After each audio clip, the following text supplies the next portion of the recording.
pas si je dois être fâché ou si je dois être triste. C'est les deux à la fois. Et j'ai envie de dire, ça suffit. On tourne en rond dans ce dossier, on le laisse pourrir, délibérément ou pas, je n'en sais rien, mais on le laisse pourrir depuis 1 an.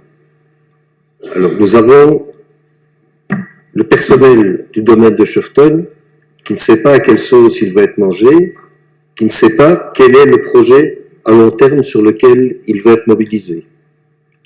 Nous avons un certain nombre de citoyens, il y en a 14 000 qui ont signé la pétition, il y en a toute une série qui continuent à se mobiliser, qui vous posent des questions, qui vous les ont encore posées ce matin.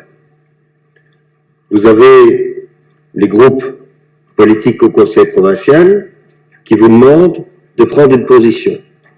Et depuis un an, j'entends les mêmes rengaines. Alors, quand j'entends aujourd'hui, sur ce point-là, je suis fâché. Quand j'entends aujourd'hui, Musée Vert, c'est un simple concept et il n'y a pas de plan d'action.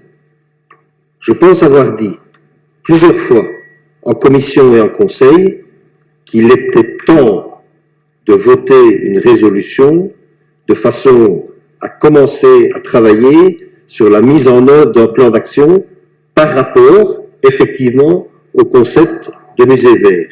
Il est temps que nous ayons une concrétisation qui soit faite soit par le collège, soit par des intervenants extérieurs si vous ne voulez pas le faire, mais qui nous donne les réponses à toutes les questions que vous vous posez. Alors quand j'entends encore aujourd'hui qu'on craint la mise en zone Natura 2000, ça n'est pas dans le projet. Quand j'entends aujourd'hui que vous craignez que tout Cheftogne devienne une réserve boisée et qu'on ne puisse plus faire aucune activité. Mais quand j'entends ça, Madame la députée, soit vous ne connaissez pas votre dossier, soit vous êtes de mauvaise foi, ça n'est pas du tout dans le dossier. Qu'est-ce qu'il y a dans le dossier?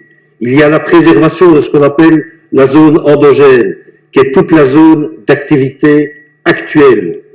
Et puis, à côté de cette zone, il y a une zone exclusivement forestière dans laquelle aucune activité n'a lieu.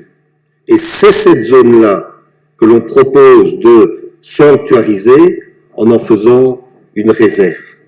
Et donc, lorsque vous agitez le chiffon rouge et que vous tentez de créer le trouble en disant le projet de Musée Vert va empêcher toutes les activités des familles, je suis désolé, mais ça ne correspond pas à la réalité. Alors je terminerai mon intervention par là. Il est grand temps qu'on puisse savoir ce qu'on fait de ce domaine et se contenter, comme vous le faites depuis 1 an, de nous dire on réfléchit, il y a d'autres pistes, il faut examiner ça, eh bien je vous le dis nettement, ça suffit.